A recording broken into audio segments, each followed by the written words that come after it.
Hi, my name is Lina Storming. I'm from Come Around, and I'm here today with Greg Oxton from the Consortium for Service Innovation. Hi, Greg. Hi. So I'm so interested to know what are your top 5 tips to succeed with KCS methodology in a support organization? Top 5. Probably the first one is to recognize that for most organizations, KCS is a pretty significant change. Everybody wants to change the benefits or increase the capacity of the organization or improve their ability to deliver self-service. We have a saying, insanity is doing the same thing and expecting different results. So if you're expecting different results or much better results, you have to do something different.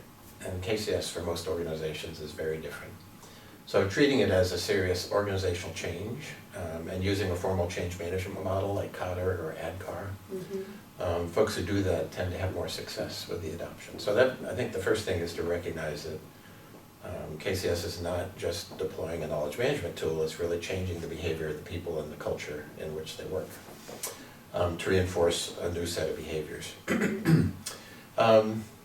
Probably the second, which reflects a change in culture, is changing your measurements. So moving from a very transaction-based measurement model.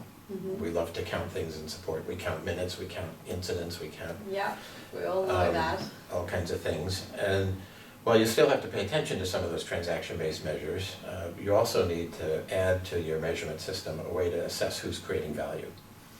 And that proves to be quite a challenge for most organizations. So it's a new measurement model that really looks at the outcomes that people contribute to over time, not just the activity they're doing.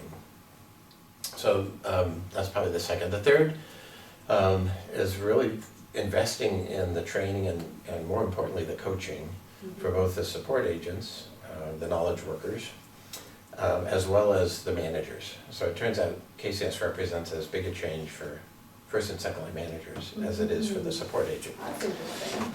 So we've learned over the last 5 years or so that we really need to do more to help the managers make this transition from a transaction-based model to a value-based model. And from a linear streaming model, an escalation model, to one that is loopy. We talk about double loop processes, and that really promotes collaboration. So it's a big change for the managers. So training and coaching for both the support agents and the managers. And the managers' willingness to take ownership for success of KCS. Because most organizations have a KCS council that promotes, in the early part of the journey, promotes the KCS practices. And they're often viewed as the owner, at least initially. And you need that to create the momentum and enthusiasm and put the energy behind it. But over time, that ownership has to shift from the adoption team of the KCS Council to the managers. The managers who manage the knowledge workers really have to feel accountable for the success of the whole process. And that transition proves to be challenging. So how many was that? That was 3. Let's see. So I think so one of the things we talk about in KCS is that represents a big change is thinking about the world from a double loop point of view. And one of the key points of double loop thinking or double loop learning is that you do the task, which for most support organizations is handling the incident or the ticket or the service request. You do the task in the context of understanding the bigger picture, and that's what we call the evolve loop. So there's the solve loop and the evolve loop.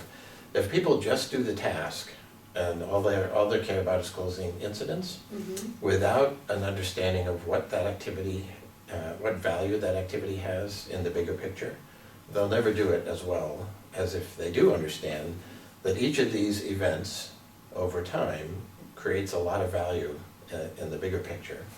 And doing the work in the context of understanding the big picture is where a lot of the value emerges in an effective KCS adoption.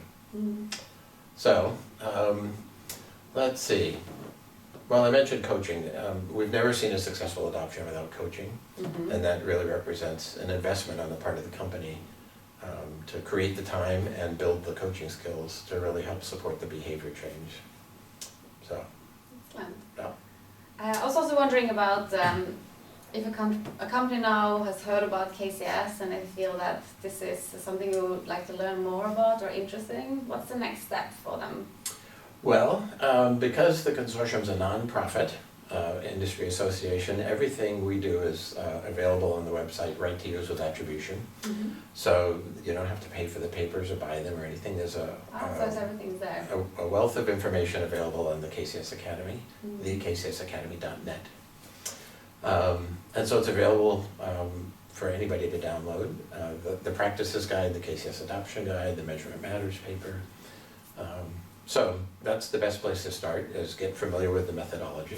Mm-hmm. Most of the successful adoptions, because it does represent a significantly different way to think about people and process and measures, Mm-hmm. have had outside help, either outside trainers or consultants. And we also have a list of certified KCS trainers on the Academy site. And then, if you're shopping for tools, there's a KCS verified list, which come around as part of, Very proud of it. which we appreciate. But tools that we've verified have at least the minimum functionality Mm-hmm. for supporting KCS. And that's the KCS verified list, also on the Academy site. Oh. Well, thank you so much for Okay. coming here today and for coming to Okay. Sweden. Yeah. Thank you.